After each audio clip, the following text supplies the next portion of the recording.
What is up, guys? This is Jared Spalding here, and today I'm going to just be talking about the benefits of a well-diversified silver stack. So what you're seeing right here obviously is not diversified, because this is one mistake that I think a lot of people do fall into, or one trap, I guess I should say, and that is, the whole thought of, well, bullion, is the best form of silver, right? Generic bullion can be bought really cheap, it's easily stored. Well, here's the thing. As I always, try to be an advocate for, there is no best type of silver to invest in. You know what I mean? It's not like bullion's the best, like generic, or like anything that's part of a series or something like that, or the proofs, all that good stuff. Or even constitutional silver. None of that. None of it's the best. And let me just explain a few of the benefits of a well-diversified stack.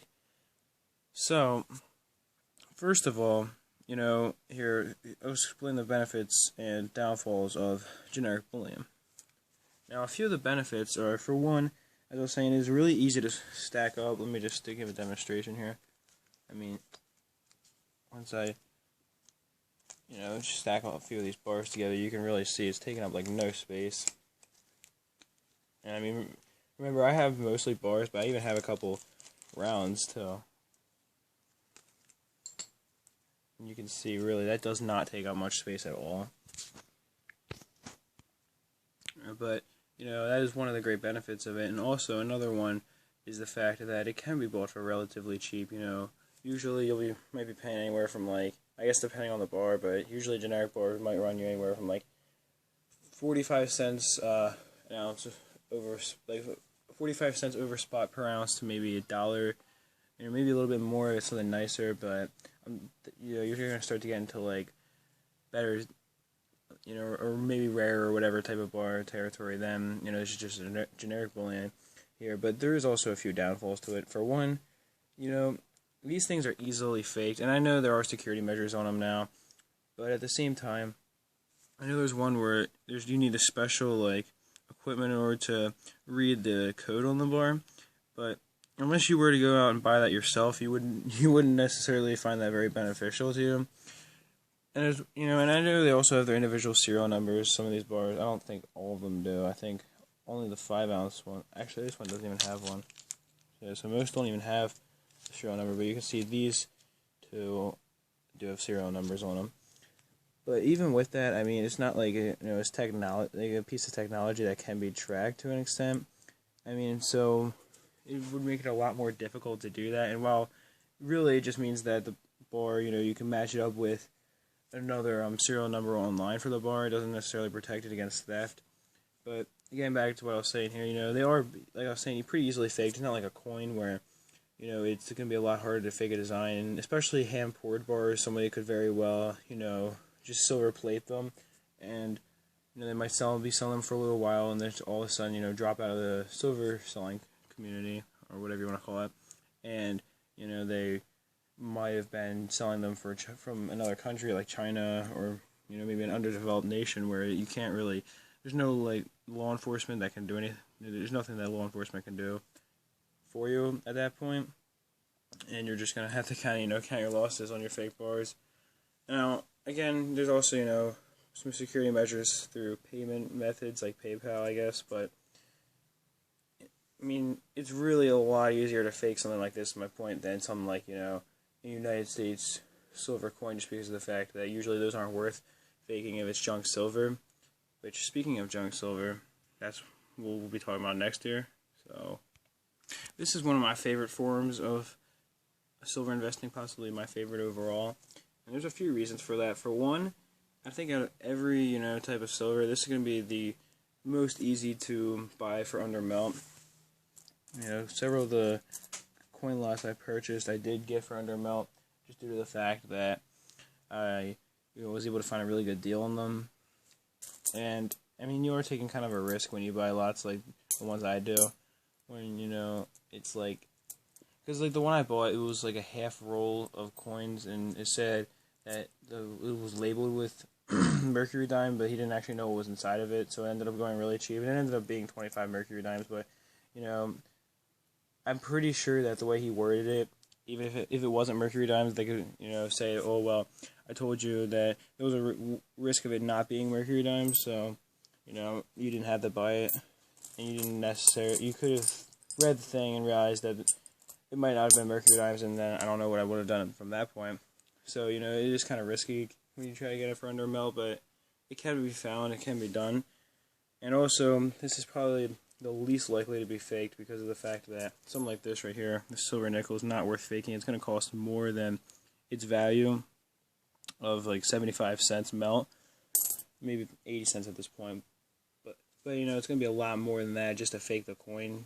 Because either A, you know, if you're doing it on a really large scale, you'd have to, you know, front the cost of thousands upon thousands of dollars to do this on a large scale. And either that, or if you don't on a small scale, it costs way more per coin than it would be worth doing. Or like the coins would be worth just because they're only worth, you know, their silver content. They're not relying on numismatic value. So therefore, that does protect these a lot of the time from being faked.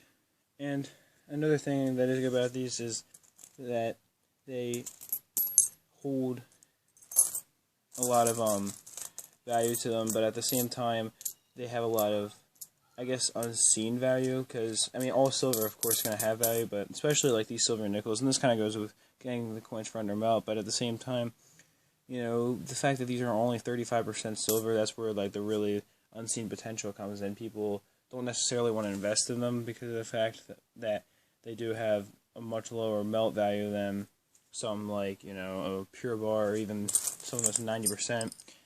And if you are buying junk coins, you know, all these coins, I guess, I kind of consider junk because I just have them loose in here. But I mean, like, these couple coins right here are really not that bad of a condition, and they're not worth too much of a melt, I'm sure, because of the fact that it was a lot produced. But they're pretty nice for their age, at least. So even if you are buying junk, a lot of the time it will be junk, but sometimes it's going to be a little bit better. And so, you know, you don't know what to expect with these coins. And if you're just buying random junk lots, you know, you might even get lucky and find a slightly numismatically valuable coin, assuming they haven't all been searched, of which, of course, most of the time they have. And that is one of the downfalls. But there are, I think, a few downfalls to these, you know, and this goes for this and generic bullion. That's why I didn't mention it for that. Both of these, while they are great in a economic collapse situation where the only form of silver you're going to want is the silver that you paid around melt for, or at least close you could have, but they rely on the value of silver, and that's it. They're never going to hold any value above that.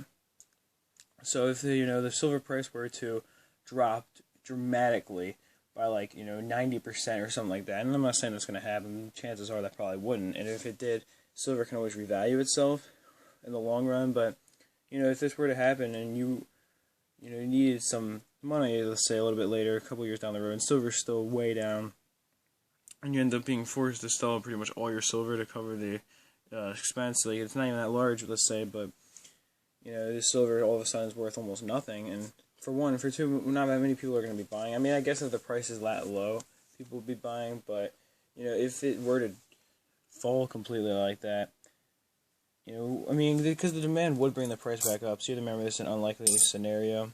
But it is very possible still for the price to crash, at least for a little while. And during that time, the silver would become basically worthless. But numismatically valuable silver would be protected under the fact that, like, something that's worth 20 or 30 times melt value, it's not going to lose too much of its value, even if silver became nearly worthless, because of the fact that, it relies on being a rare coin or old coin or whatever merits it has to it. That's what it's relying on, as opposed to relying on purely on its silver value. And speaking of numismatically valuable coins, these are going to be better in a much different scenario. In a silver, either silver price spike, or in a situation where there's an economic collapse, these coins are going to be the worst thing to have, because of the fact that they are all of a sudden only going to be worth melt, because above the value of silver, these coins are only worth what people are saying they're worth, what people believe they're worth. And to an extent that applies to silver as well, because it's valued as real money, and if it weren't, it wouldn't hold any value. But the silver price is a definite. The value of these coins is not. I mean, because the silver price, while it fluctuates, you can always get an update of what it is. These coins, they vary on condition, and at the same time, if people all of a sudden decide that they don't believe they're worth anything, then they're not going to be worth anything. It's not like silver where no one person can control the market. With this, if people just stop buying these coins, then they're not going to be worth anything. And that is more likely to happen with these than with, just junk silver, because there's always going to be people buying silver like that. But if someone doesn't see the value in these coins, then to them the coins are worth nothing. So, in that situation, these coins aren't all of a sudden going to be valueless. And, it's not to say that these coins are just going to lose all their value all of a sudden. Chances are that's probably not going to happen. But in a situation where every coin was brought down just to its melt value, you'd be losing a lot on these coins. Because, like this coin right here is worth maybe $6 melt, but worth, in this condition, probably about $120 numismatically. So, that's 20 times difference. And I would be losing $114 if silver was brought down just to melt. Every silver coin was brought down just to its melt value. I would be losing. I didn't pay $120 for this coin, but I would be losing that much of its value, $114 of its actual value, and that would be a pretty bad scenario for these coins. And that's when all this over here would be good to have, because of the fact that it would be protected in that situation, and it would be holding its value because of the fact that you bought it for melt, not for numismatic value. And I do want to go over one more type real fast. Silver jewelry, and this honestly is just something I find very interesting, as an investment, because of the fact that jewelry will always go one of two ways, pretty much. Either A, it's going to be massively overpriced, or B, it's going to be massively underpriced. I don't ever really think that.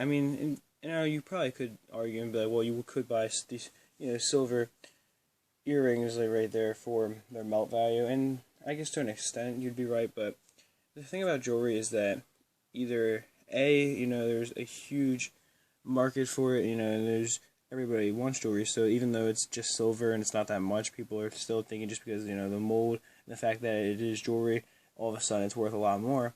Or B, it's going to be accidentally sold as costume jewelry, and people won't see, the fact that there are precious metals in it, because they might think, what are the chances of me having to have, a silver chain? It's probably just, steel or something like that. And that is people who don't necessarily know what they have, and maybe something that's been passed around as costume for a while. I don't know what the situation for that would be, but, you can, in a scenario like that, pick up these for relatively cheap.